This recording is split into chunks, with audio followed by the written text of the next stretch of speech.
like, yeah, like I'm fucked if if he goes through with what he says.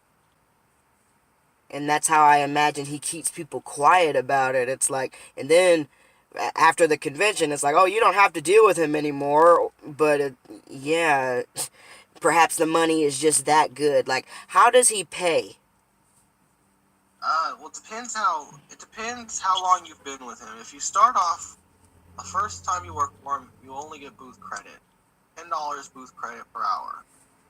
After you've been with him for a couple shows, and only if you're working the full show, like start to finish, he will give you the option to cash out half of your pay at, and you can cash out half your pay at 2/3 the value. So let's say you did 30 hours over the whole show and you made $30, $300 booth credit. He will give you the option to cash out 150 of that at 2/3 its value. So you can turn 150 of your booth credit into $100, but then you have to spend the other 150 on the. But if you've So, been for him, so let me. I'm sorry, I'm a little bit confused, but let me just get this straight. So the first few times you work for him, you don't get paid with money, but you get paid with merchandise. yes. Okay, well, you probably don't know this, but that's technically illegal. Oh, I know it's illegal. It's like I So, think Steve thank gets away you. with it. Well, once again, I just want to once again thank you for explaining, because I'm over here like, how does he pay people? Because I'm thinking, if he is, if you're working the show, like you're actually working, you should I be getting paid, unless he says this is voluntary. Like he does a thing at his conventions where he gets volunteers to help him for about 2 or 3 hours, and then he gives you like maybe $20 worth of free merch. it is more of, the way Steve looks at it. It's more of like compensated volunteer work, but it is actual freaking work. It's just Steve doesn't go through the employment process that I guess you're legally supposed to go through. So I can't really call Steve a former employer, but I worked for him. He was my boss. Mm. Um, but like once you get past that point where you can cash out half of it and you get paid for a full show, he'll just pay you like a flat rate. But it really fluctuates because like he'll say like, oh, I'll give you 400 a show. And then at the end of the show, he'll only give you 350, and be like, Steve, where's the other $50? And he'll just be like, oh, this, and this happened, and you cost me this money here, and he'll make up shit on reasons why your pay gets deducted, and Mm. he's able to do that because it's not legally enforced, and you're really only bound by his word. See, the thing is, I work trade shows, like actual. I go, they give me a badge, and I'm like at a convention hall or something, and I'm a quote unquote vendor as my job. And even if I'm there for one day, just one day, that day I could walk out of there with a $150 paycheck just for being there for one day.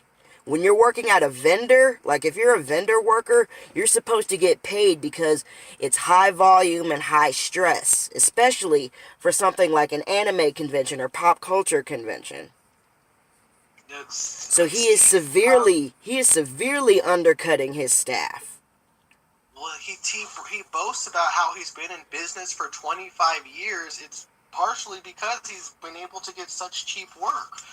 Like those DVDs, like he doesn't give you the markdown, like the 20% off when you buy those DVDs off him with his booth credits. So it's like he's a for like an $80 DVD, like a DVD you're spending like 8 of your hours that you've worked on. Steve probably only spent $30 just to put that in his inventory. So he's Mm. only paying like $30 work, and he's really able to cut corners by like getting cheap workers, and he knows that people. He knows anime cons are expensive, and a lot of people have to save up for a long time just to go, and a lot of people He would takes advantage. gladly work. What he's doing, he's taking advantage of, I'm sorry to say this, very naive youth. Especially, it's like these kids, they're like, 16, 17, grew up watching anime. It's like, I'm working for a vendor at an anime convention. Their literal dreams are coming true. He's taking advantage of that. It's that yes, he's also taking advantage of older people who've kind of not necessarily, you know, made the best decisions to put them in like a great place while they're an adult, to where they don't need to work for Steve. Like Steve takes advantage of like someone who's in need, like whether it doesn't matter, like whether it's like a kid who needs to just keep going to shows or whether it's just an adult who needs to make money to pay the bills. Steve takes advantage of that, and he will. If you're working for him, he knows he's not like. He knows he's not like legally.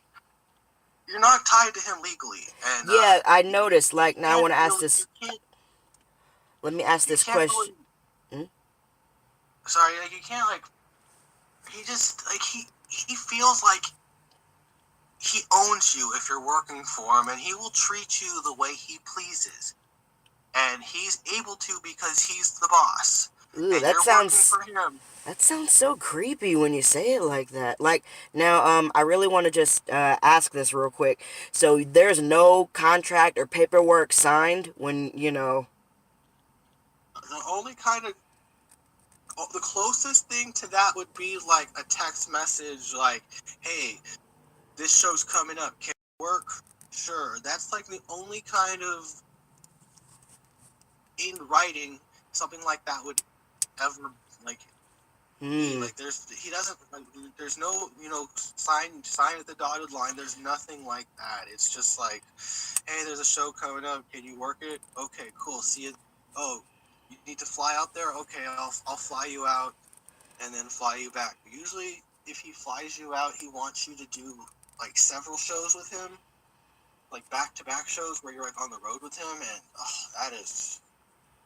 hmm. that is not Sounds fun. like, this sounds definitely like just, this sounds bad overall. Like, I know for a fact some vendors, like, I know some vendors very personally. I've seen them at a couple of other anime shows. They have usually the same three people working with them, and they usually have maybe like two other just random people from the convention working.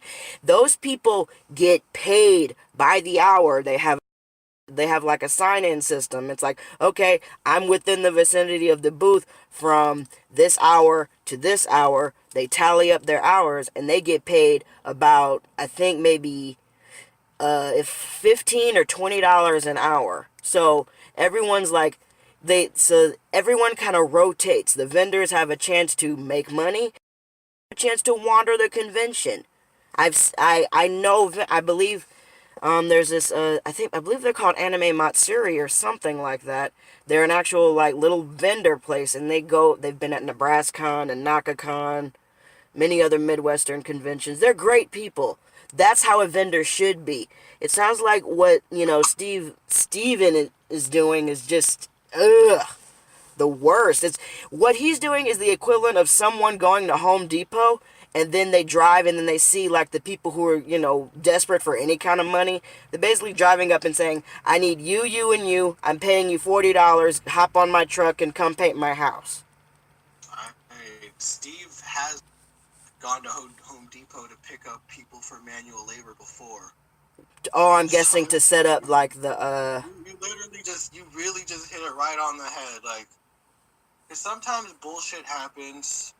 Like, someone will open the side of the van door, and then all the manga just avalanches out the side, and then we have to deal with it. And it's just stuff like that takes manual labor and time. Whoa. Well, Sometimes you've sometimes literally thanks to this interview, you've you've successfully kind of blown his cover. This is illegal, and we like if more people like you come out, there could possibly be a case built against this man.